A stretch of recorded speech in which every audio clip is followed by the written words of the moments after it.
kulwa bulungi bwa Uganda Chameleone asooka abeereyo nange ne nandibadde nga nze government osooka n'omuga kubanga ye waatuukira wano ate ayinayo bali ababe era Kasaba n'akyongezaamu giya nga asindika yaka message era mu bbanga ttono ojja kulaba Jebbi nga atandise otambulira okumpi nani ne Palaso ate kasita basembera emboka ejja vugira Kabira awo bajja kuba kubembo ku batuke nga bagamba gy'okwatayo togibala suno ogenda kulaba ku bimekere ebintu nga bifukamidde bigize biti biwanise emikono mu bbanga bane nti Kabiri mbu bamulabyeko gye bagulira visa agenda kugula tiketi embwadda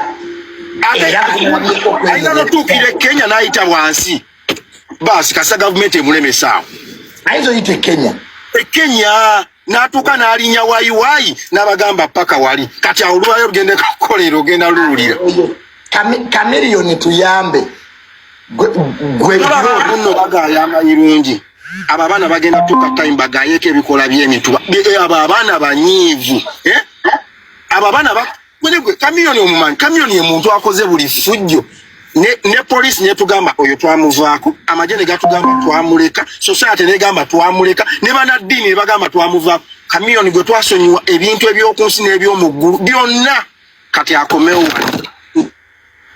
Amugetufuna galaga nti Dr. Jose Chameleone ali muberanga akomawo ku butaka ate ayingire mu nsonga za Alien Skin ne Palaso. Kigambibwa nti ategezeza nti tagenda hakukiriza Alien Skin kuberanga amanyira muganda we nga alaba. Kambongeryo n'akatambi katono nnyo ninga nkusaba subscribe nga atanaba nawe atanaba kulekinga video eno genda maaso bwoti oberinga oji likinga.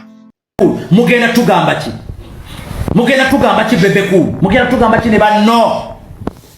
Kati mulabe the real chibana. Muli mu kuplanting ekivubuka ne mbabuulira mu Uganda erimu awo.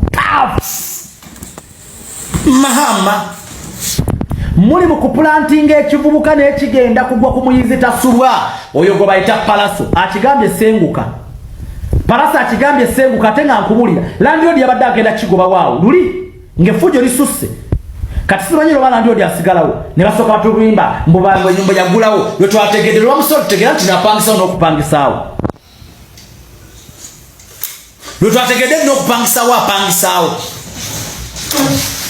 kati ogenda kakasi akugambye senguka bw'omulaba beera ne paper spray gwani okutambula ne paper spray gw'omanyiti munguka ekibuka kyabadde ne paper spray gwani okubera oli wa security oli wa police omuyina ko license ndaza techina na license chekeza ko na paper spray lwacho tambula nayo nkuka yali etambudde bulungi ekibuko olwajja ne kiretamu effujjo abavubuka bababidde amasimu ebivulu babibiddeko amasimu erivubuka lituka bwe lituka licyankalanya byonna Lydia Jasmine baswaza omukazi Lydia Jasmine ku stage ya Allah baswaza omwana w'omukazi yenna ne yeebwalabwala nga talina kyakukola ne yeebwalabwala kakazi katubambi ne kava ku stage nga kaswadde ne basooka bawuuzumya MC Cuts a legend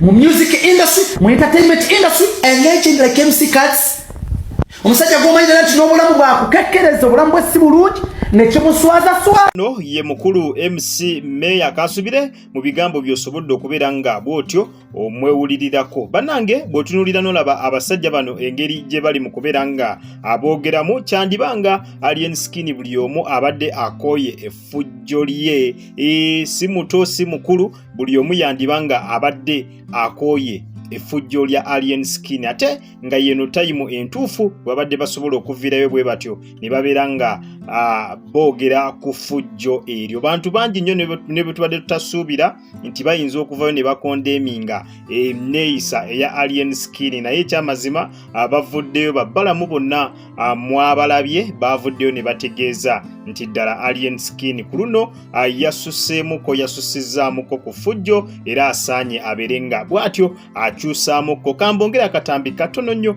n'oluvannyuma tubeere nga tweyongera mu maaso. Palaso kati aliira ku nsiko olunaku lwaleero Palaso ali waffe Entebbe eyo nabyenga yabuuse yabadde ali Entebbe kati nze nkubuulira jjo patro 3 zazze Ati yavuddeyo ekiro.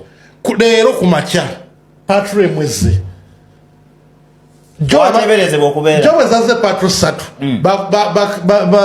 bakwita kola ki bakebedde ennyumba yonna eyo ne batwala bakyala babiri bakole statement ndoza police teyabadde convinced kuba bategedde ali around leero patro emwekomye okumakya kusawezi 2 bakeberwa bamulaba omukyalo omu uli gwe bajeko statement n'abagamba lwaki muzze wano nejjo mwazze wano mwatute nawandiise dda n'abalaga eya pazo Lwaki? abeyambulidde omusirikale ono n'agasirabangako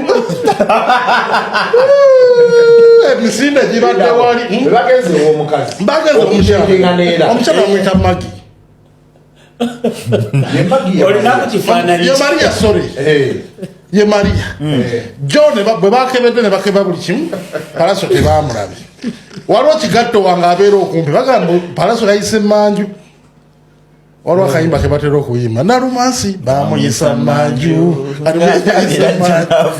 kakati poliisi negenda ne bana ababiri bakole statement ne babata neneza poliisi negandi kati banengeje bali bakubi bandongo bomukera ku makyaba akyalimwa mu bongo mafini ng'abongoota ne bajja bwe bazze bakebere madamu n'abagamba naye mumanyira bapoliisi nkoye jo mwantute nawandiisi kati mwagala ki yali lupazo kungulu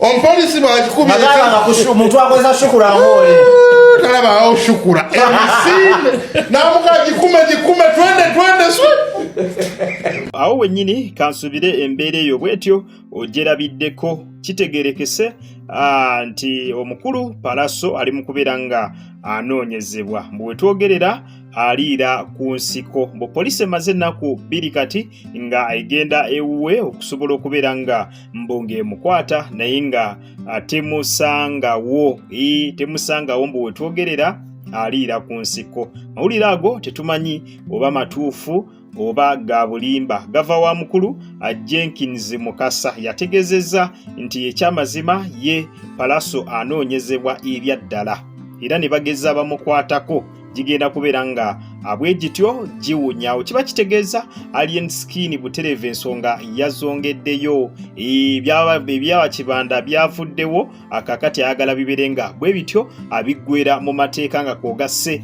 n'okubeera nti asasulira oba asasula ebyo ebintu abye bayonoona ewuwe nga mwe muli n'amamotoka. Embeera yo abwetyo bweri isaidizeeyo tubeere nga atuteeseganya ku mulamu ogwo. Genda mu komenti section golowooza poliisi ensonga zino yandibadde bwetyo ezivaamu oba egende maaso n'omuyiggo gw'okubeera nga ekwata Palaso. Tuwe endowoozayo butereevu wansi awo mu comment section. Naye nga bw'osomasoma ku comments video zino gye tuzijja bantu bangi nnyo abali ku sayidi ya Palaso era bagamba poliisi singa ebadde ngeza ebintu bino byandibadde bwetyo ebeera nga ebivaamu kubanga Alien Skin azenga akola effujjo liyitirivu nnyo naye poliisi nebeera nga temukwata. Alien Skin alina files mpitirivu nnyo ku poliisi, alina emisango mingi nnyo ejjazizza naye nga poliisi etunula butunuzi. Ekyewunyisa n'embifo ebimu mwe bakolera effujjo eryo poliisi ebeerawo naye ate bakwatako wadde yadde n'akatono ekireetera abantu bangi nnyo okwebuuza ddala Alien Skin yaani mu ggwanga lino. Poliisi tugambe nti nayo emutya lwaki ye bavuddeyo ku ssaawa eno ng'emabegako Alien Skin yalumba n'ekitebe ekikulu ekya National Unity Platform poliisi terina kye yayogerawo wadde yadde. Bwegamba ebibuuzo bingi nnyo naye nga nkusaba ogende mu comment section tubeere nga bwe tutyo tubikubaganyako ebirowoozo. Wandyagadde Palaso akwatibwe oba poliisi ebiveemu ebaleke bano balwane entalo zaabwe kubanga ne Alien Skin aze akola effujjo kuva dda nga tebamukwatako. Tuwe endowoozayo butereevu wansi awo mu comment section. Kakati n'omukyala nno Daniela mukyala wa Dr. Jose Chameleone avuddeyo n'ategeeza nti singa abadde n'obuyinza, singa abadde asobola, yandikutte Alien Skin ne Palaso n'akola atya n'abayingiza ekkomera.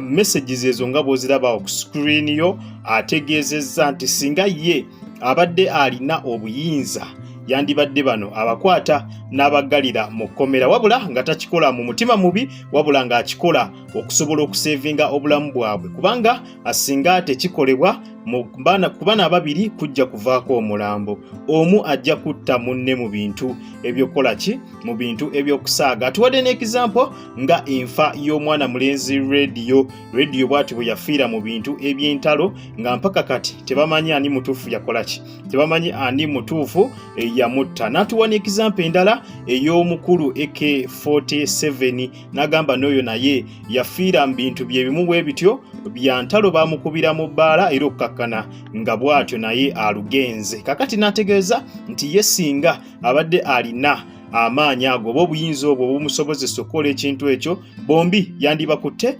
n'abasiba ne babeerayokko ebbanga, obusungu nga bwebukola ki, obusungu nga bwebukakkana nga tebanaba kubeera nga mwana tubejja mu bulamu bw'ensi eno. So embeera bwetyo bweri esayidi zeeyo, naye nga nkusaba osubscribe nga atannaba nawe atannaba kulikinga vidiyo eno, genda maaso bwotyo obere nga mwana tuogirayikinga. Updates tukyakomawo na nyingi nnyo ddala, tukwataganire ne mu comment section obere nga ompa endowooza yo, gwe wenna alina kyagala okubeera nga otuwa bulamu, yita butereevu wansi mu comment section tubere nga ekintu tukikwasaganya malidaadi sana. Kale muzikirize, mberekereze, akuume atakuumira mpeera, mweraba.